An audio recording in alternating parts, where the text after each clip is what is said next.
अब आप लोग ठीक हैं, शांत हैं, हमारी बात सुनेंगे? तो चलिए नोटबुक और पेन निकालिए।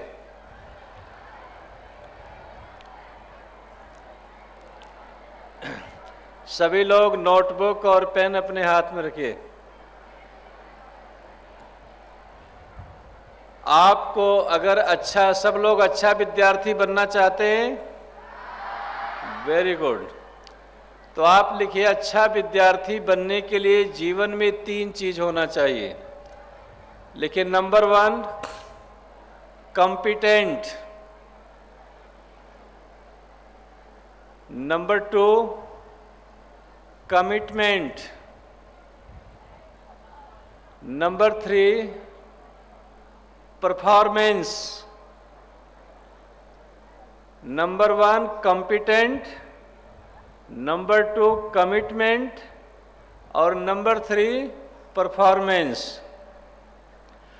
कॉम्पिटेंट कहते हैं क्षमता, तो लिखो विद्यार्थी जीवन में क्षमता 5 प्रकार से आती है। विद्यार्थी जीवन में क्षमता 5 प्रकार से पैदा होती है। Number 1 content. आप हमेशा ये सोचो कि जो हम पढ़ रहे हैं, जो हमें पढ़ाया जा रहा है, उसका हमारे जीवन में क्या उपयोगिता है। हमें क्या सोचना चाहिए कि जो हम पढ़ रहे हैं, जो हमें पढ़ाया जा रहा है, उसका हमारे जीवन में क्या उपयोगिता है। प्यारे बच्चों, देश काल परिस्थिति के अनुसार लोगों के उद्देश्य बदल जाते हैं और कभी कभी उद्देश्य की परिभाषाएं भी बदल जाती हैं। 20वीं शताब्दी से पहले विश्व में ये मान्यता थी कि जिसको लिखना आता है, पढ़ना आता है, वह व्यक्ति शिक्षित होगा, लिटरेट होगा। लेकिन जिस दुनिया में आपको काम करना है, जहां आपको अपनी जिंदगी के 50-60 वर्ष परफॉर्मेंस करने हैं, उस दुनिया में जिसको लिखना आता है, पढ़ना आता है, उसको इलिटरेट, अशिक्षित समझा जाता है। अब आप लिखो अनपढ़ व्यक्ति के, इलिटरेट व्यक्ति के 3 पहचान होंगे। Number 1 don't want to learn new things. जो नई चीज सीखना नहीं चाहता वह अनपढ़ होगा। Number 2 don't want to forget unusual things. जो बेकार की चीज भूलना नहीं चाहता वह अनपढ़ होगा। और नंबर 3 लिखो डोंट वांट टू रीलर्न। जो नया सीखने के लिए अपने आप को तैयार नहीं रखता वह अनपढ़, इलिटरेट होगा। आप देखिए 1970 में विश्व के एक स्कॉलर आल्विन टफलर ने एक पुस्तक लिखी फ्यूचर शॉक, दूसरी पुस्तक लिखी थर्ड वे और तीसरा लिखा पावर शिफ्ट। तो फ्यूचर शॉक नाम की पुस्तक में 1970 ईस्वी में, एडी में, आल्विन टफलर ने ये विचार दिया कि जिस दुनिया में आपको काम करना है, वहां जिसको लिखना आता है, पढ़ना आता है, वह व्यक्ति शिक्षित नहीं समझा जाएगा। तो केवल लिखना पढ़ना ही महत्व नहीं है। अब आपसे एक प्रश्न करते हैं कि हम क्यों पढ़ते हैं? हम क्यों पढ़ते हैं? कोई विद्यार्थी आकर यहां पर बताना चाहता है हम क्यों पढ़ते हैं? कोई आकर बात करना चाहते हैं? कोई एक आएगा? आ जाओ जल्दी, जिसको आना है। भाई इसको कॉर्डलेस दो बच्चे को।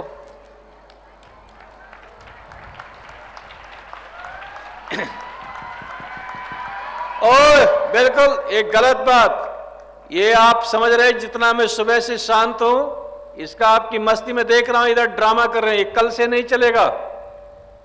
ये आज ध्यान रखना, आज जो कुछ कर रहे हैं फर्स्ट डे है, ये सारी ड्रामे आपके कल से नहीं चलेंगे। यहां पर आपको पूरा डिसिप्लिन में रहना है और सिस्टेट बैठना है। प्लीज आप बताइए। हमारा भविष्य उज्जवल हो और हमारे माँ बाप हो जो अपने बेटे का अच्छा तरीके पाल पोस कर जो बड़ा करना चाहता है उसका भविष्य उज्जवल हो और हमारा भविष्य उज्जवल हो, इसलिए हम पढ़ते हैं। Very good.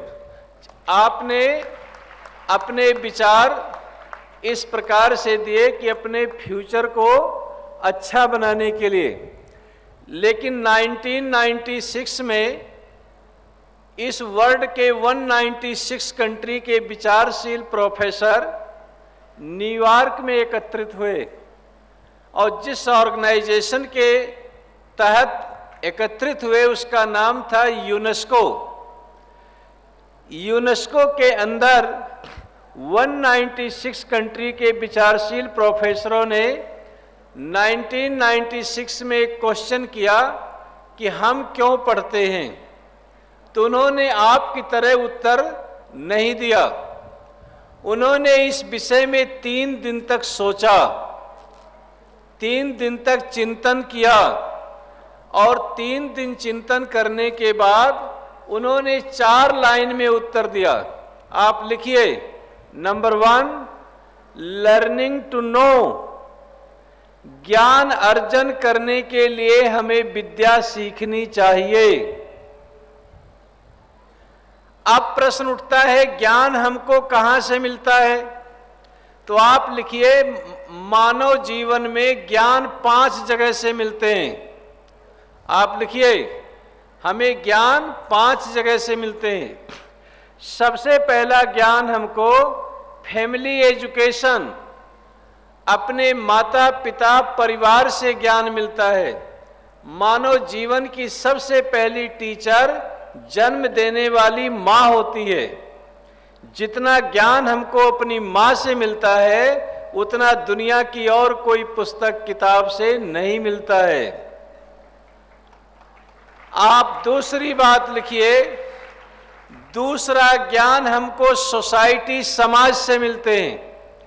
लैंग्वेज का ज्ञान, कल्चर का ज्ञान, हेरिटेज धरोहर का ज्ञान, ये सब हमें कहाँ से मिलता है? सोसाइटी से मिलता है, समाज से मिलता है। आप देखिए मैंने कभी स्कूल में जाकर गुजराती लैंग्वेज नहीं पढ़ा, लेकिन मैं गुजराती अच्छी तरह से रीड कर सकता हूँ, बोल सकता हूँ, समझ सकता हूँ। तो ज्ञान हमको कहाँ से मिला? सोसाइटी से मिला। अच्छा बच्चों चलो, दुनिया में कितनी भाषा हैं जो राइट साइड से लिखी जाती हैं? कितनी भाषा हैं, कोई बताना चाहता है?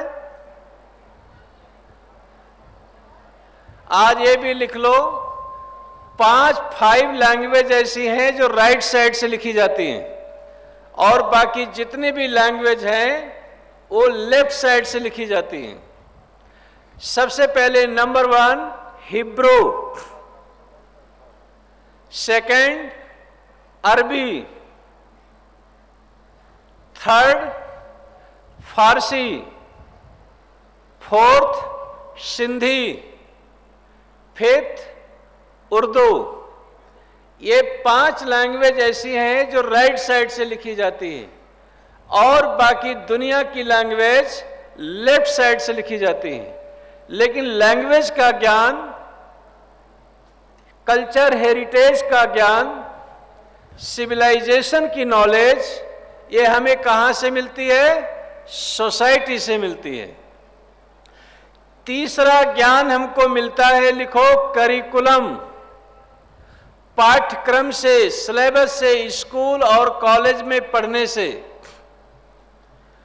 और चौथा ज्ञान हमको मिलता है अपने लाइफ के, जीवन के एक्सपीरियंस, अनुभव से। एक दुनिया के बहुत बड़े ग्रेट स्कॉलर थे प्रोफेसर फ्लेमिंग, जिनको फादर ऑफ साइकोलॉजी कहा जाता है। उनके सेंटेंस का एक हिंदी तर्जुमा है, वो है किताबों में दर्ज था ही नहीं, सिखाया जो सबक जिंदगी ने। जो जिंदगी शिक्षा देती है, लाइफ शिक्षा देती है, वो किसी बुक में नहीं होती है। हमें अपने जिंदगी से बहुत कुछ सीखना चाहिए। और जीवन में पांचवा ज्ञान हमको मिलता है नेचर, प्रकृति से। आप देखिए जितने भी बड़े बड़े आविष्कार हुए हैं, जैसे आप देखिए सर आइजैक न्यूटन ने ग्रेविटेशन की जो डिस्कवर किया, वो नेचर के साथ रहकर किया। आर्किमिडीज ने अपने प्रिंसिपल का डेवलपमेंट नेचर से रिलेटेड होकर किया। माइकल फैराडे ने बिजली का आविष्कार पतंग उड़ा करके किया। साइक्लोन पर थीसिस लिखने वाली व्हीलर विल्कॉक्स, एक देखिए नेचर के साथ वाटर को घूमता हुआ देख करके उसने किया। तो learn from nature, learn from experience, learn from curriculum, learn from society और लर्न फ्रॉम फैमिली। ये 5 यूनिवर्सिटी में हमें पढ़ना चाहिए। तो हम क्यों पढ़ते हैं? लर्निंग टू नो, ज्ञान अर्जन करने के लिए हमें विद्या सीखनी चाहिए। हमारे देश के एक बहुत बड़े ऋषि हुए जिनका नाम था महर्षि कपिल। क्या नाम था? महर्षि कपिल ने एक ग्रंथ लिखा है सांख्य शास्त्र। उसके 3रे अध्याय के अंदर 3रे चैप्टर में 23 नंबर सूत्र में लिखा है ज्ञानात मुक्ति, ज्ञान से मुक्ति मिलती है। उन्होंने मतलब क्या हुआ कि अगर आपको गरीबी में से मुक्ति चाहिए, फ्रीडम चाहिए, अगर आपको गुलामी में से फ्रीडम चाहिए, अगर आपको अनएम्प्लॉयमेंट, बेरोजगारी में से फ्रीडम चाहिए, अगर आपको बीमारी, डिसीज में से फ्रीडम चाहिए और इस संसार के बंधनों से फ्रीडम चाहिए, तो आपको ज्ञान हासिल करना चाहिए। क्या करना चाहिए? इसी विचार का समर्थन करते हुए ऋषि ने कहा कि ज्ञान अगर दुश्मन के पास है तो वहां भी जाकर सीखने की कोशिश करना चाहिए। ज्ञान के लिए क्या करना चाहिए? ज्ञान अगर दुश्मन के पास है तो वहां भी जाकर सीखने की कोशिश करना चाहिए। आप 2 शब्द लिखो, energy of thinking and eagerness of learning. सोचने की क्षमता और सीखने की उत्सुकता, ये दोनों को निरंतर जारी रखना चाहिए। प्यारे बच्चों, सोचना बंद तो समझना बंद, और सीखना बंद तो जीतना बंद। अगर दुनिया में विजेता बनना चाहते हो, जैसे मॉर्निंग में विजयी भव का आशीर्वाद पाया, तो सीखने की प्रक्रिया जारी रखो। जो आदमी ज्ञान हासिल नहीं करता है, उसको दुनिया में कोई भगवान उसका भला नहीं कर सकता है। इसलिए आपको क्या करना चाहिए कि ज्ञान अगर दुश्मन के पास है तो वहां भी जाकर सीखने की कोशिश करना चाहिए। अच्छा, कुछ लोग ये कहेंगे पढ़ने से क्या फायदा? क्यों जी, पढ़ने से कोई फायदा है? खाओ पियो मजा करो, क्या करना है? अभी जैसे यहां पर इधर उधर घूम रहे हैं, क्या फायदा यहां आने का? तो ये आप देखो 621 AD में अरब ने इजिप्ट पर अटैक किया। कहां अटैक किया? और 642 एडी में इजिप्ट पर अरब ने विजय हासिल किया। 100% इजिप्ट को इस्लाम में कन्वर्ट कर दिया। उनके खलीफा अबू बकर ने इजिप्ट की सबसे बड़ी लाइब्रेरी थी अलेक्जेंड्रिया लाइब्रेरी, उसको जला करके राख कर दिया और कहा धरती पर एक ही पुस्तक काफी है, दूसरे पुस्तक की कोई जरूरत नहीं है। आप देखिए 635 एडी में अरब ने इराक पर अटैक कर दिया और 652 एडी में अरब ने इराक पर जीत हासिल किया, विजय हासिल किया। बगदाद में 5 मील लंबी 1.5 मील चौड़ी लाइब्रेरी एजुकेशनल कैंपस था, बहुत बड़ा विद्या का केंद्र था। उनके खलीफा मोहम्मद उमर ने उसको जला करके राख कर दिया। कहा धरती पर एक ही पुस्तक काफी है, दूसरे पुस्तक की कोई जरूरत नहीं है। आप देखिए 1450 में एडी में 1450 ईस्वी में गुटेनबर्ग ने प्रिंटिंग प्रेस का इनोवेशन किया। 1450 ईस्वी से पहले अगर आपको किसी को कम्युनिकेट करना होता था तो कपड़े पर लोग लिख करके अपने विचार एक दूसरे के साथ शेयर करते थे। पेड़ के छाल पर, भोजपत्र पत्र पर लोग लिख करके ऐसे ग्रंथ के रूप में रखते थे। ज्ञान बहुत लिमिटेड लोगों के पास था, लेकिन जब 1450 एडी में गुटेनबर्ग ने प्रिंटिंग प्रेस का इनोवेशन किया तो जो ज्ञान कपड़ों के अंदर था, वृक्षों के छालों के अंदर था, वो ज्ञान किताबों के रूप में थाउजेंड्स ऑफ बुक्स प्रिंट होने लगी और ज्ञान वायरस की तरह फैलने लग गया। लेकिन टर्की के सैफुल इस्लाम के मुल्लाओं ने ये फतवा जारी कर दिया कि प्रिंटिंग प्रेस गैर इस्लामिक है, इस्लाम के खिलाफ है।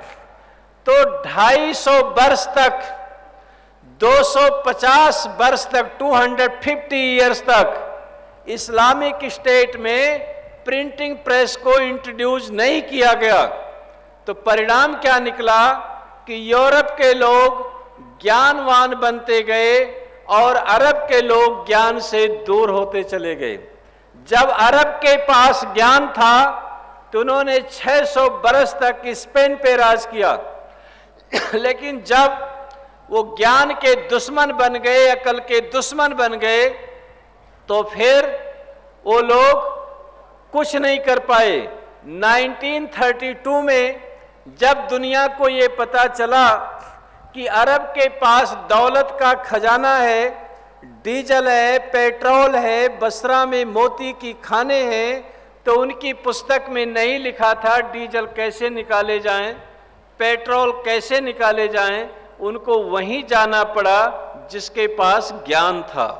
तो प्यारे बच्चों, the root of all happiness is enlightenment. सुख का मूल ज्ञान है। तो अगर आप सुखी होना चाहते हैं, समृद्ध होना चाहते हैं, तो आपको ज्ञान हासिल करना चाहिए। ये बात समझ में आई आपको? तो लर्निंग टू नो, ज्ञान हासिल करने के लिए हमें विद्या पढ़नी चाहिए। और ज्ञान कितने जगह से मिलते हैं? 5 जगह से। वो बात समझ में आ गई? दूसरा पॉइंट है लर्निंग टू डू। कार्यशीलता के लिए हमें विद्या हासिल करना चाहिए। डिलीजेंस विद स्किल, कुशलता युक्त पुरुषार्थ करना चाहिए। आपके काम में किसी भी प्रकार का कोई फॉल्ट न आने पाए। जो काम करो परफेक्ट करो, उसमें आराम से करो, लेकिन उसको ठीक करो। तो कुशलता युक्त पुरुषार्थ, इसी बात को श्री कृष्ण जी ने गीता में कहा, योगः कर्मसु कौशलम। कर्म को कुशलता पूर्वक करना चाहिए। और तीसरी बात, learning to live together and achieve social cohesion, साथ मिलकर रहना सीखो और एक दूसरे का सम्मान करना सीखो। दुनिया में वही देश, वही राष्ट्र प्रगति करेगा जिस देश के सिटीजन आपस में मिलकर रहना सीखेंगे। आप देखो, यूनाइटेड स्टेट अमेरिका है, वहाँ world trade centre and pentagon, ये दो टावर 9/11/2001 को जब डिस्ट्रॉय किए गए तो उस दो टावर में दुनिया के 60 कंट्री के लोग रहते थे। सबकी लैंग्वेज अलग थे, सबके कल्चर अलग थे, सबकी फूड टेस्ट अलग थे, लेकिन एक साथ वो जब ही रह सकते थे जब एक दूसरे के प्रति उनके दिल में रिस्पेक्ट था, सम्मान था, आदर था। और चौथी बात है learning to be and become. आपके जीवन का जो उद्देश्य है, आपने क्या अचीव किया है, उसके विषय में आपको सोचना चाहिए। तो ये है आपको कंटेंट, ये विचार करना चाहिए कि जो हम पढ़ रहे हैं, जो हमें पढ़ाया जा रहा है, उसका हमारे जीवन में क्या उपयोगिता है। दूसरी बात, एप्लीकेशन।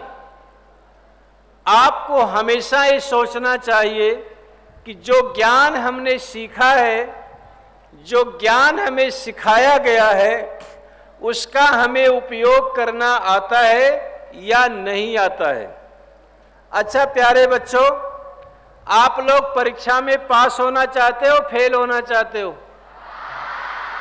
कितने लोग पास होना चाहते हैं? Oh very good. और फेल होना कितने लोग चाहते हैं? कोई नहीं। अगर चलो भगवान की दया हो जाए तो फेल हो जाओ तो क्या करोगे? नहीं होना चाहते।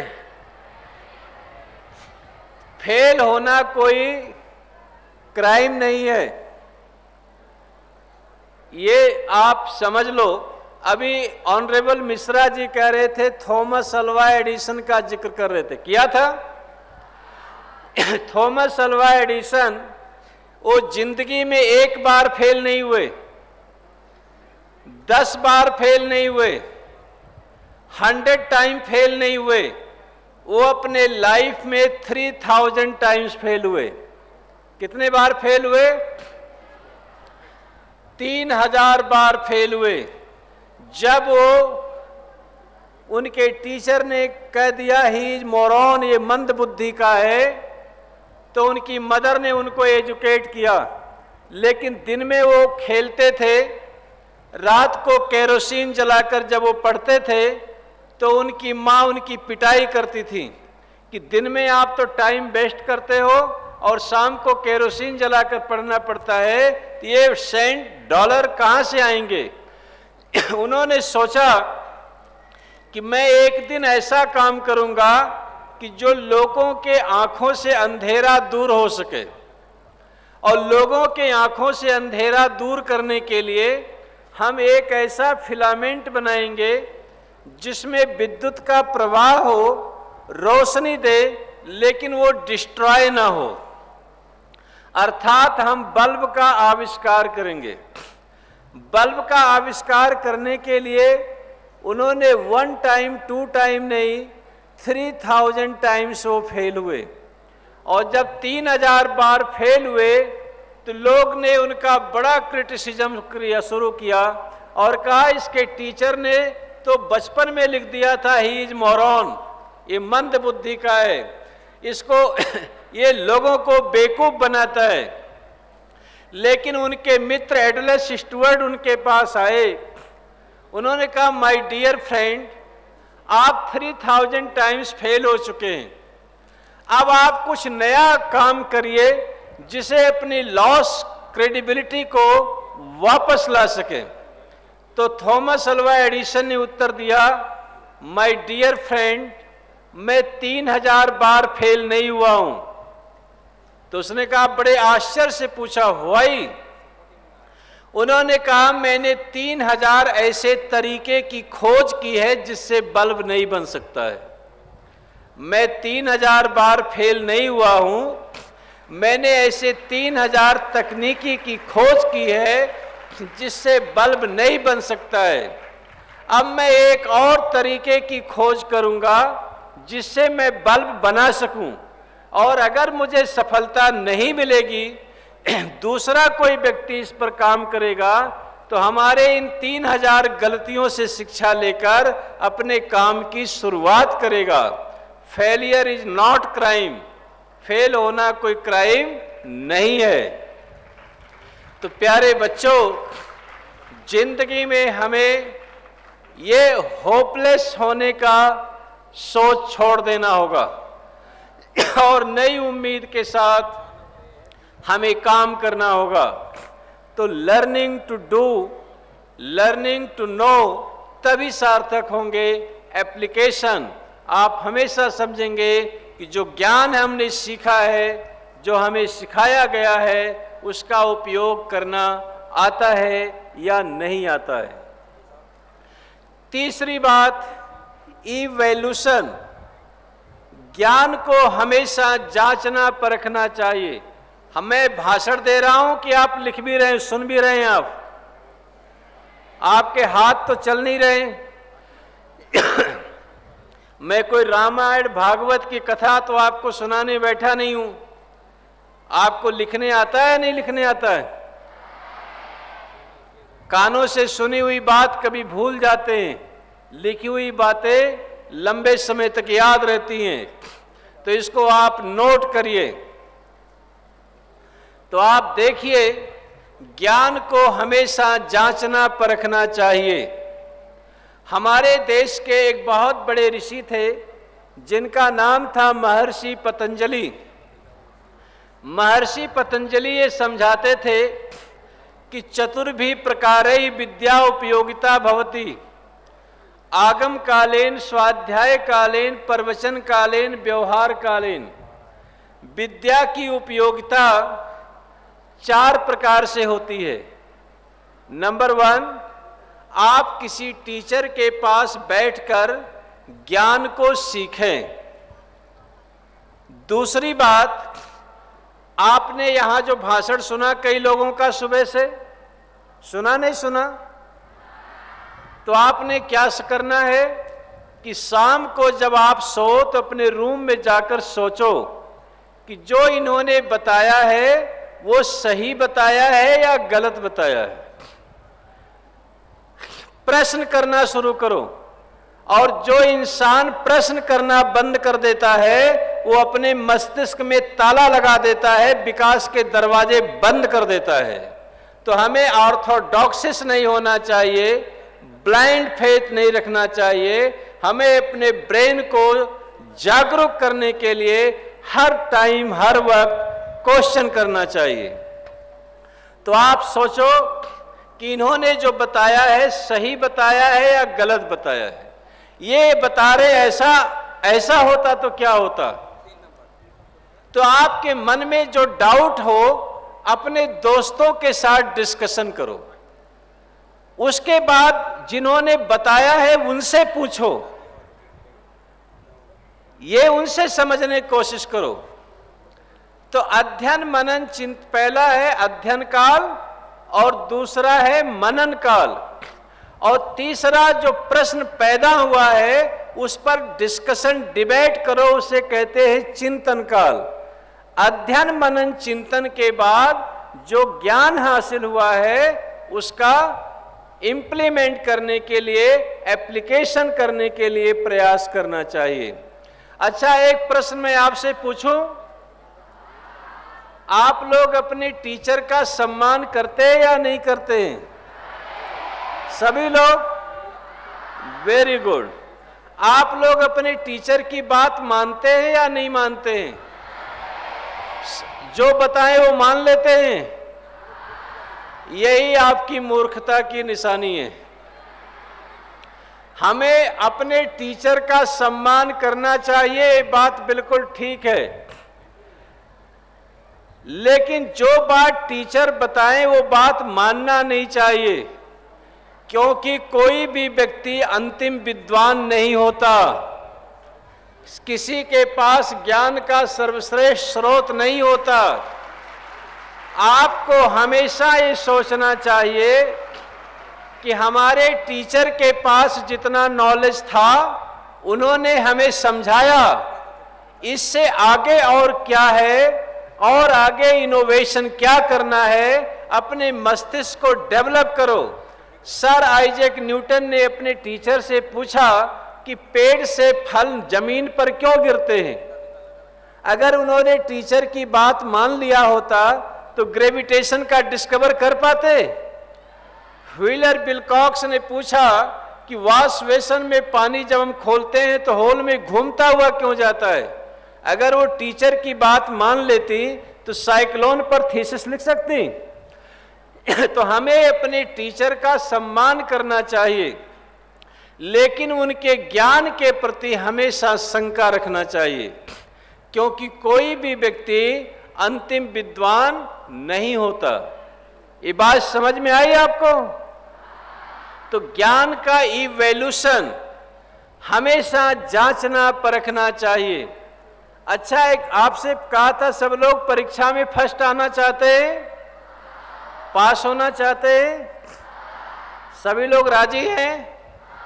लेकिन जो लोग नहीं आते फर्स्ट, उनको क्या करना चाहिए? अच्छा, एक बात बताओ, आप लोग एक क्लास में कितने लोग पढ़ते हैं? 40 लोग, 50 लोग, 30 लोग ऐसे पढ़ते हैं ना, अलग अलग।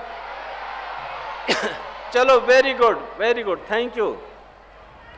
तो प्यारे बच्चों, जब आप एक क्लासरूम में पढ़ते हैं तो बुक्स आर सिमिलर, किताब सबको पढ़ने की एक जैसी होती है। टीचर्स आर सिमिलर्स, पढ़ाने वाले अध्यापक भी सब एक जैसे होते हैं। क्लासरूम आर सिमिलर्स, कक्षाएं भी एक जैसी होती हैं। सिलेबस आर सिमिलर, पाठ्यक्रम भी एक जैसा होता है। तो क्या कारण है कोई फर्स्ट आता है, कोई सेकंड आता है, कोई फेल हो जाता है? क्या रीजन है इसका? जब सबको पढ़ने की किताब एक जैसी है, क्लासरूम एक जैसा है, पढ़ाने वाले टीचर भी एक जैसे हैं, तो क्या रीजन है कि कोई परीक्षा में फर्स्ट आता है, कोई सेकंड आते हैं और कोई फेल हो जाते हैं?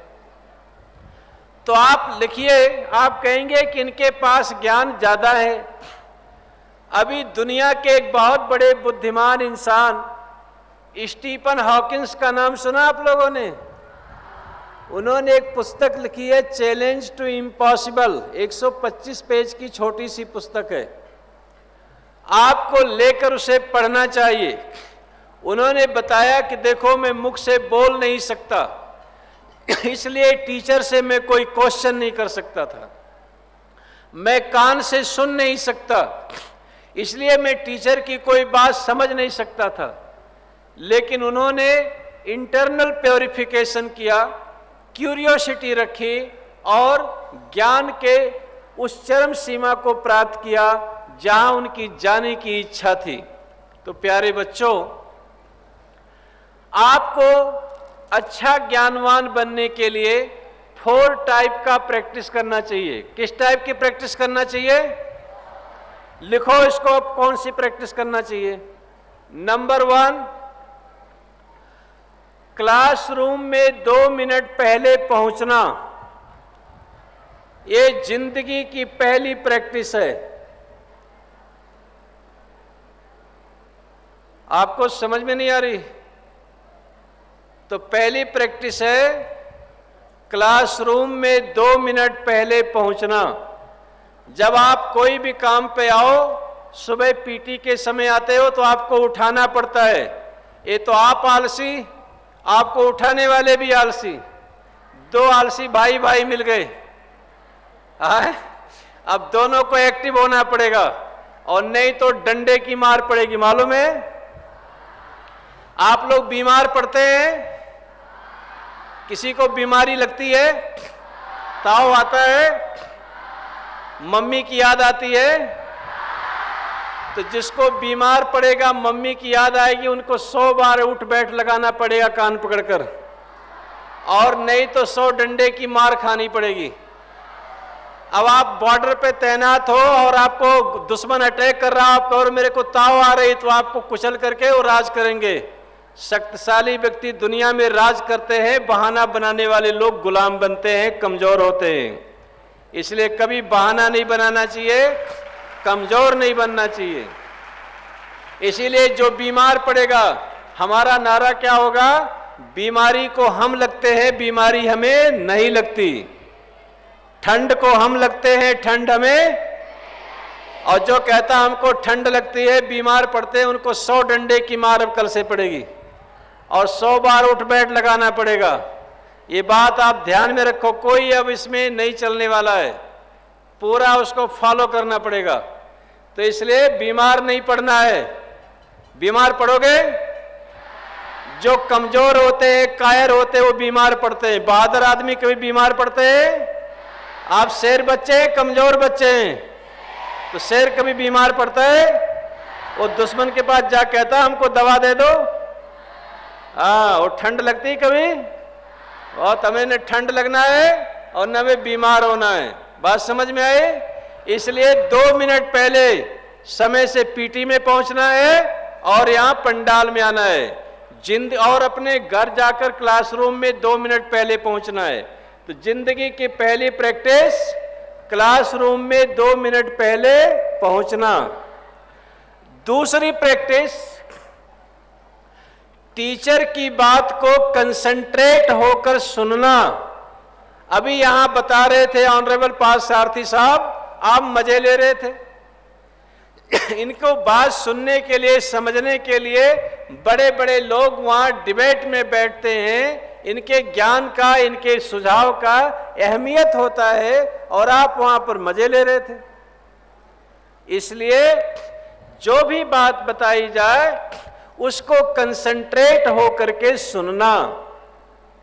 और तीसरी बात, तीसरी प्रैक्टिस, होमवर्क को इंटरेस्ट लेकर करना। ये नहीं कि आपके ऊपर बर्डन है।